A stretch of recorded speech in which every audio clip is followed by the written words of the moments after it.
제가 오늘 드리고 싶은 말씀은 어쩌면 여러분하고 직접적 관계가 없는 것 같기도 한데 개인적으로 좀 꼭 하고 싶은 얘기. 사실 이런 얘기를 들어줄 데가 없습니다. 지금 이런 얘기를 할 곳이 없어요. 그래서 여기가 그런 것 같아서 정성 선생님이 연락 왔길래 하겠다고 그랬습니다. 저는 교권에 대해서 어쩌다 보니까 제가 해직이 되고 그리고 나서 제 문제를 푸는 과정에서 교권 쪽에 소문이 나서 사람들이 이제 목 잘리는 사람이나 아니면 뭐 이런 사람들이 찾아와서 그분들의 목을 붙여주고 이런 과정에서 교권에 이렇게 들어가게 됐어요. 그러니까 제가 전공이 원래 기계설계거든요. 기계설계 교육공학과라서 기술선생이었는데 잘려가지고 혼자 소송을 하다 이겨가지고 소문나가지고 그렇게 용하다는 소문 듣고 사람들이 찾아오다 보니까 어쩔 수 없이 이 길로 들어왔어요. 그래서 한 30년 됐어요. 그러니까 85년대 잘려가지고 88년대 복직을 하고 물론 그 다음에 89년도 또 잘렸긴 했지만 그다음부터 교권을 했죠. 근데 이제 제가 교권을 하면서 여러 사람을 많이 만났어요. 심지어 뭐 교장선생님, 잘린 교장선생님도 제가 도와드려 보기도 하고 교감선생님도 도와드려 보고 했는데 웬만한 건 다 그래도 한 30년 하고 나니까 아이고 그래도 하긴 했다. 좀 할 만큼 했다는 생각이 드는데 여전히 마음 한구석에 남아있는 숙제가 있어요. 여러분께서 생각하실 때 교사를 40만이라고 생각하시지만 실제 우리나라에서 교사는 80만이에요. 아이들을 돌보고 가르치는 교사가 80만입니다. 215만이라고 하는 아이들이 유아들이 있거든요. 걔들에 대해서는 우리가 전혀 관심을 갖지 못하고 있어요. 그 중에 80%가 민간시설입니다. 그러니까 국공립시설이 거의 없고요. 한 20% 될까 말까고요. 어린이집도 그렇고 유치원도 그렇고 개인의 영리를 위해서 운영하는 그런 업체에 아이들이 맡겨져 있습니다. 우리가 학교니까 유치원만 보면 한 70만 중에서 아까 말한 식으로 아이들이 대부분 다 80% 정도가 그쪽에 있고요. 교사는 지금 5만 3천입니다. 유치원 교사가. 그리고 어린이집 교사가 30만쯤 되고요. 근데 유치원 교사 중에서 5만 3천 중 4만이 사립유치원 선생님들이에요. 근데 그분들의 문제를 제가 해결을 못했어요. 지난 여름에 일정연수를 갔는데 몇 군데 다녔죠. 유아 선생님들, 유치원 선생님들 대상으로 일정연수를 했는데 그 중에 대부분이 사립유치원 선생님들이었어요. 놀라운 건 사립유치원 선생님들이 그 일정연수 받으러 오면서 대체 강사를 자기가 사가지고 집어넣고 왔대요. 너무 속이 상했어요. 교육감 중에서 유치원이 자기 소관이라고 하는 걸 아는 사람이 많지 않아요. 너무 속상해요. 그리고 교육청 저도 작년에 저 1회 때 세종에서 했잖아요. 그때 제가 세종시 교육청 비서실장이었어요. 놀라운 건 교육청의 장학사들 중에서도요. 유치원 업무는 아무 상관없다고 그래요. 예를 들어서 CCTV 하나 설치해도요. 유치원에 설치한 CCTV는 유치원 장학사 설치해야 돼요. 다른 데는 다 행정직이 해주면서. 그러니까 자기 소관이 아니라는 거에서 교육감이 화가 나가지고 간부들 모아놓고 내가 초중고등학교에 관할하는 교육감이냐 유치원도 관할하는 교육감이지 막 혼을 냈어요. 그제서야 왜 예전에 왜 아이들 실종돼가지고 막 조사한 거 있잖아요. 그거 있잖아요. 유치원은 장학사는 떠넘겨요. 나머지는 다 인성교육과에서 하면서 니네 거 니네가 알아서 하라고 그래요. 그러니까 유치원 장사지 못하잖아요. 그거를 죽어나는 거죠. 교육청 안에서도 그래요.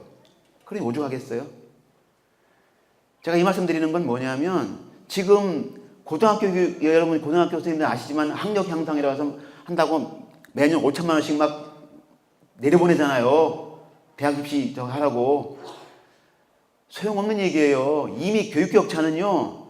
저 아래서부터 시작된 거예요. 유치원에서부터 시작된 교육격차가 초등에서부터 벌어지고 중학교에서 더 벌어서 고등학교는 회복까지 불가능합니다. 근데 고등학교에 돈 집어넣는다고 애들이 학력이 향상됩니까? 택도 없는 얘기예요. 강남 애들이 서울대 많은 가는 이유가 뭐겠어요? 대치동 때문에 아니죠. 걔들 어릴 때부터 그렇게 갈라지기 시작한 거예요. 서울대 간 놈들하고 아닌 놈들하고. 그런 거 아닙니까? 대한민국 교육 바로잡으려면 여기서부터 바로잡아야 돼요. 제가 정교조 할 때 정말 하고 싶었던 게 그런 거예요. 어린아이들이 부모의 경제적 형편과 무관하게 건강하게 살고 그리고 건강하고 그리고 공평한 교육을 받는 게 좋겠다. 이거 꼭 하고 싶다. 평생 꿈으로 살고 살았는데 보니까 초등학교에 들어오는 아이들이 천차만별인 거예요. 제가 90년대 초반에 보니까. 그래서 그때 바람이 뭐였냐면 최소한 1년만이라도 얘들 유치원 다 다니게 하자. 그래가지고 초등학교 들어가기 전 1년, 직전 1년 만오세야 무상교육 하자라고 그래서 전교조하고 민주노총하고 막 뛰어다녔어요. 그래서 그때 했어요. 96년도에. 법 바꿨잖아요. 그 출발점 평등교육이라는 개념이에요. 출발 때도 평등하게 가자, 최소한. 그런데 이제 문제는 지금 80%가 민간 자본한테 맡겨 있잖아요. 유아교육 시장이나 어린이집 시장은 완전히 돗대기 시장이에요. 영리. 여러분 보면 몬테소리다, 삐아제다 막 그 유치원 간판 걸어놓은 거 봤잖아요. 그거 어마어마한 이권이에요. 거기에 따른 교재, 교구부터 시작해가지고요. 강사, 그 교사 연수부터 해가지고 수조 원의 시장이 형성되는 거예요. 그걸 뜯어먹고 사서 하는 거예요, 그 안에서. 근데 그걸 교육청도 모르고 관심도 없어요. 근데 문제는 제가 오늘 말씀드린 말씀은 제가 교권 담당이니까 교사에 대해서 얘기하고 싶은 거예요. 교사에 대해서. 사립유치원은요, 학교예요. 사립학교입니다. 모르는 사람 많아요. 교육청 사람들도 몰라요. 매년 한 10년 넘었죠. 대전에서 유치원 선생님이 8명이 잘렸어. 하나님 유치원에 잘려가지고 제가 그 대전 교육청에 전화를 했어요. 왜냐하면 그때는 그래도 전교조에 유치원, 사립유치원 선생님들이 있었어요. 전교조의 사립유치원 선생님들이요, 1990년대에는 있었어요. 2000년대 저 합법화되면서 공립이 들어오면 사립 다 쫓겨났어요. 쫓겨났다, 밀려났죠. 그래서 그 당시에는 전교조가 사립유치원 사업을 했었어요. 그래, 사립유치원 쫓겨났다는 말 듣고 교육청에 전화를 했죠. 선생님께 쫓겨나는 게 아니다. 사립유치원 선생님도 신분 보장된다. 62세까지 그냥 할 수 있는 거다. 왜 쫓아내냐. 교육청 가봐라. 그때 교육청 장학사 뭐라 하냐고요? 사립유치원이야말로 뭐 학원 같은 건데 그 원장이 나가라면 나가는 거죠. 이러는 거예요. 그래서 당신 정신 있냐. 사립유치원은 사립학교법에 따라 만들어진 사립유치원이다. 다만 모든 학제에서 유일하게 개인이 세울 수 있는 학제가 유치원이다. 초, 중, 고, 대학은 법인이 세울 수 있지만 유치원만 개인이 세울 수 있어서 개인이 세우고 있는 거다. 그렇지만 니들 관할하는 건 사립학교다. 그리고 사립학교 선생님들은 신분 보장된다. 권고사직이 안 된다. 얘기했었어요. 그제서야 그거 알고 교육청, 유치원 전화해가지고 자르면 안 된다고 그랬다고 하더라고요. 그래서 다시 떨어진 목이 붙었어요. 8명이. 근데 그거 있잖아요. 여전히 모르는 사람 많아요. 그 사람들이요. 여러분 교원지휘법 아시죠? 교원지휘법. 교원지휘법 3조 2항을 보면 사립학교 교원의 보수는 공립학교 교원의 보수에 준해 주도록 되어 있어요. 법으로 되어 있는 거예요. 사립유치원에는요, 호봉표가 따로 있어요. 사립유치원 연합회가 만든 호봉표가 따로 있어요. 수당 없어요. 그냥 줘요. 그것만. 그거 받으면요, 최저임금 간신이에요. 생각을 해보세요. 대한민국에 아이를 가르치는 교사가 최저임금 간신히 받고 가르치는 교사가 있다는 것을 상상이나 되세요? 그게 35만이에요. 지금 CCTV 설치한 건 난리 났죠? 공립학교에서 CCTV 설치하라고 난리 났었어요. 그래서 교육감은 이렇게 말씀하셨어요. 학부모가 교사 못 믿으면 어떻게 애들 맡기냐. 공립학교 설치하지 말자. 교육부에서 맨날 닥달했어요. 태영주 교육감 설치 안 했어요. 맞아요. 여러분 교실 CCTV 설치해봐요. 수업 되겠어요? 매일 CCTV 눈치 보느라고? 안 돼요. 근데 유치원하고 사립유치원하고 어린이집 다 해요. 그걸로 버티는 거예요. 근데 생각을 해보세요. 최저임금 될까 말까 하는 그러한 걸 가지고요. 지금 공립유치원은요, 그래도 돌봄은 돌봄교사가 와서 해요. 오전에 5시간 정도 하고 4시간 정도 하고 오후에 돌봄교사 하잖아요. 사립유치원 다 해요. 그냥 선생이 아침 7시 반, 8시 반부터 시작해가지고 6시까지. 사립유치원 선생님들이 갖는 그 직업병이 뭔지 아세요? 오른쪽 어깨 인대 늘어나는 거예요. 왼쪽 어깨 인대 늘어나는 거. 뭔지 아세요? 아침에 봉고차 열고 닫아가지고 힘들잖아요. 하루에 몇 번씩 열고 닫잖아요. 그거 직업병이에요. 오른쪽 엄지손가락 이거 있잖아요. 인대 늘어나. 왠지 아세요? 거기는 교재교육을 만들었어요. 하루 종일 하드보드를 잘라요. 가위로. 그렇게 살아요. 그 사람들이요. 사립유치원에는요. 고용직원 없어요. 용인 아저씨 없어요.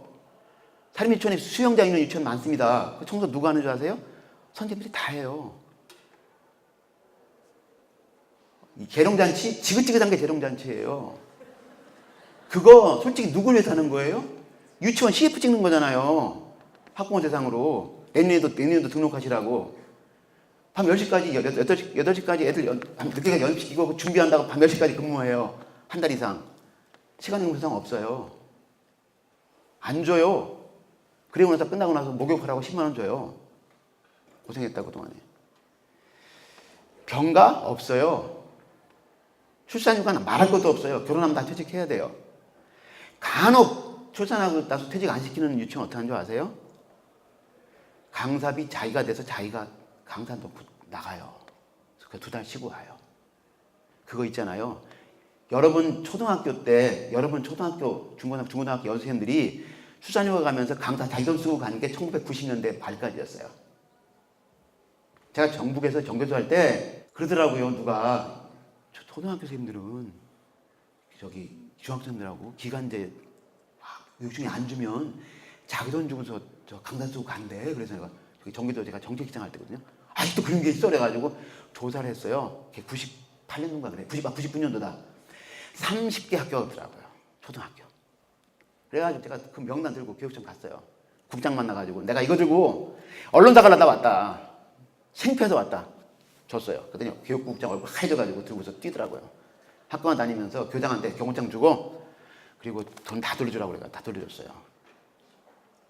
근데 아직까지 유치원은 그래요. 1917년. 올 여름에 제가 연수 가서 들은 얘기예요. 눈물 나더라고요. 아직까지 이 지경인가. 도대체 내가 뭐 했나 그동안에. 교권한다 치고 다니면서 도대체 내가 뭐 이게 솔직히 정교조도 있고 많잖아. 우리 조직. 한교총도 있고.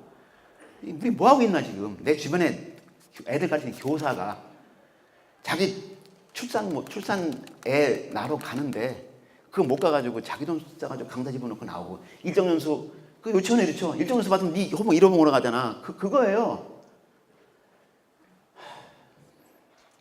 근데 더 기가 막힌 건 교육청도 관심을 쓰지 않는다는 거죠.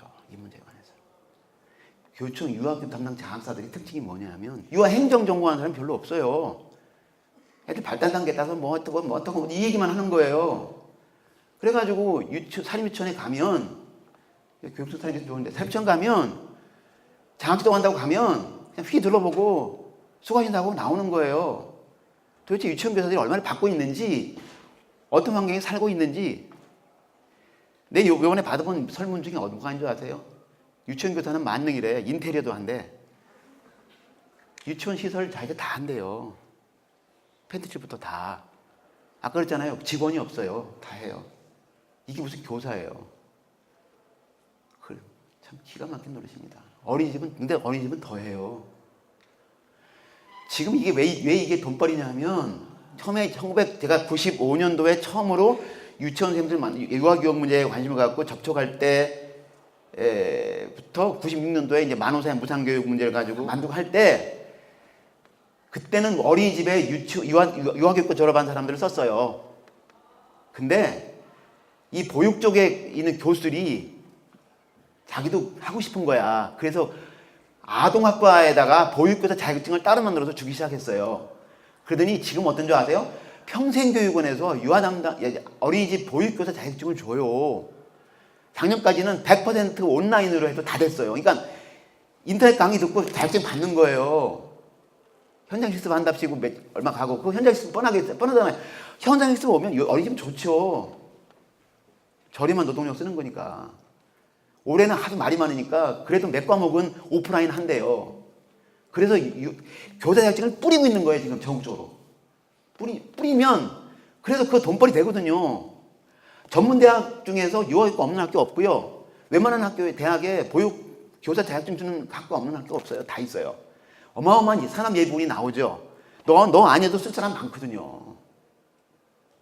그래서 저임금을 쓰는 거예요. 그래 놓고 나서 생각을 해보세요. 저임금에 하루 8시간, 10시간 노동을 하면 짜증나요? 안 나요? 애 하나 보는 게 얼마나 힘든데요. 그래서 그런 말 있잖아요. 엄마들이 미치지 않을 정도 상황에서 계약을 한다고. 그러잖아요. 교사들이 죽지 않을 정도에서 방학을 하고. 그렇잖아요. 애 볼래? 설거지 할래? 남편한테 물어보세요. 설거지 한다고 그러지. 근데 그런 애들 한 반에 25명씩 놓고 하는 거예요. 그것도 많아요. 만 5세아를 25명 놓고요. 만 세종도 그래요. 제일 잘 난다는 세종도. 근데 그럴 수밖에 없는 게 줄이면 줄이고 싶죠. 그 줄이면 애들 갈 데가 없어. 그래서 학부모 난리죠. 어쨌든 그래요. 그래서 낮은 임금으로 쓰는 거예요. 그러니까 애 짜증 나잖아요. 애 진짜 말 안 듣거든요. 말이 안 통하잖아. 그래서 막 짜증 나면 밀어줘. 그럼 찍히는 거예요. 찍힌다고요. CCTV에. 그럼 폭력교사 돼가지고 경찰서 가는 거예요. 이걸 교사 탓하기는 그렇잖아요. 아니 진짜 5시간 수업하고 오후에 방과후 할 때는 다른 교사 써주든지. 예? 그렇잖아요. 그러니까 저는 교권이라고 하는 게 학생들 학습권을 지키기 위한 수단이에요. 그렇잖아요. 우리가 교권이 있어야 애들 제대로 가르치는 거거든요. 또 아이들 제대로 가르치려면 교권이 있어야 되는 거예요. 그런데 울면서 교실 들어가는 교사가 웃으면서 수업 못해요. 그렇잖아요. 내일 짤지 모레 짤지 모르는 교사가 애들한테 수업 못해요. 어떻게 하겠어요? 그런데 그런 환경을 지금 만들어 놓고 가고 있는 거예요. 그렇게 계속. 이거를 해결하지 않으면요. 초등학교에 들어오는 아이들 그런 교육 받고 들어오는 거예요. 초등학교 우리 받는 아이들이. 이건 우리 문제거든요. 공정한 교육은 거기서부터 시작돼야 돼요. 그래야 강남 독점이 없어져요. 제가 보기엔. 제가 농사를 짓거든요. 걸음을 하면 밑거름이라는 게 있어요. 밑거름이 최고예요. 밭을 한번 잘 만들어 놓으면 거기 해마다 뭘 심어도 다 잘 돼요. 그런데 비료 가지고 하잖아요. 반짝해요. 반짝. 그때 반짝. 그리고 병들어요. 밭에 가서 배추 심어도요. 밑거름이 잘 된 데는 연녹색에 잘 크거든요. 근데 급하다고 비료 붙이면요. 밑거름 없이 그냥 비료만 주면 진녹색이 돼가지고 아주 벌레들이 다글다글해요. 거기는. 그러니까 농약 뿌리죠. 유아교육은 그런 거예요. 제가 보기엔. 그래서 초등교육, 중등교육이 잘 되려면 유아교육이 잘 돼야 되는데 이걸 관심 가는 사람이 아무도 없어요. 어떤 단체도 없어요. 그게 제가 와서 얘기하는 거예요. 지금 고맙게도. 참 그래서 하여튼 시간이 많이 지났어요. 내가 막 적어왔거든요. 얘기 잘하려고. 근데 약간 마음이 울적해서 두서없이 됐어요. 그냥 관심도 가져주시고요. 이게 사회적 공론화 과정이 필요해요. 공론화를 시켜야 됩니다. 그래야 이게 모든 문제가요. 공론화돼서 논쟁의 장에 들어가야 돼요. 그리고 여기서부터 토론이 돼야 돼요. 그래야 해결책이 나오거든요. 그러니까 여러분도 교육 전체를 생각하신다면 이 문제에 관해서 관심을 가져주시고 만난 사람마다 얘기도 해주시고 또 주변에 사립유치원생들이 계시면 야 니네 사립학 선생님이래. 니네 60세까지 그냥 가도 된대. 원장이 그만두라고 그러면 아니 싫어요. 그러면 된대. 얘기해 주세요. 그리고 그분들 속상하는 거 있으면 저한테 연락 주세요. 제가 어떻게든 해볼 테니까. 그리고 그 전교조 지회나 아니면 여러분 모임에 지역 모임에서도 그분들 신경 써주시고요. 이렇게 도와주세요. 어디 유치원에서 잘렸다 그러면 쫓아가서 원장한테 가가지고 잘라면 안 된다. 그리고 그 선생님한테 알려주세요. 당신들도 소총심사 가능하다. 소총심사 청구라는 게 있는데 그거 가능한 거다 그거. 얘기해줘야 됩니다. 모르는 사람 태반이거든요. 그리고 월급 다 받을 수 있다더라. 시간의 근무상은요. 임금 채권 소멸시효가 3년이거든요. 만약에 안 주면 지금부터 3년 전까지 소급 혜택 받을 수 있어요. 조직만 되면 할 수 있는 거예요, 그거. 근데 몰라서 안 하는 거예요, 사람들이. 이분들이 물어볼 데가 없고 찾아갈 데가 없어요. 그래서 어떻게 하는 줄 아세요? 자기 가르치는 선생님 찾아가요. 교수님 찾아갑니다. 선생님 나 이렇게 억울하게 당했어. 그럼 교수가 뭐라 하는 줄 알아요? 가만히 있어라. 너 튀면 네 후배들 그 유치원 취임 못한다. 실제로 그럽니다. 간호학과 교수들이 똑같은 간호학과 교수들이 간호사들이 문제되면 간호사 후배들 취직시키기 위해서 좀 가만히 있어라고 얘기합니다. 똑같은 얘기예요. 갈 데가 없어요. 물어볼 데도 없고. 교육청은 뭐라고 하는 줄 아세요? 장사들 원장님하고 잘 상의해서 잘 하시라고. 왜 그런 줄 아세요? 장사들이 몰라서 그래요. 몰라요. 두 번째는 무사 아니라서 그래요. 제가 교육청 다 지긋지긋 이런 얘기가 뭔지 아십니까? 지긋지긋 이런 얘기가 사립학교 문제 생기잖아요.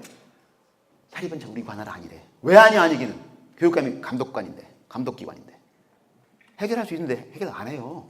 전례가 없다, 사례가 없다. 우리 관할이 아니다. 사립유치원 조혜영 교육감님 관할 맞고요. 이지영 교육감님 관할 맞아요. 그리고 감사할 수 있고요.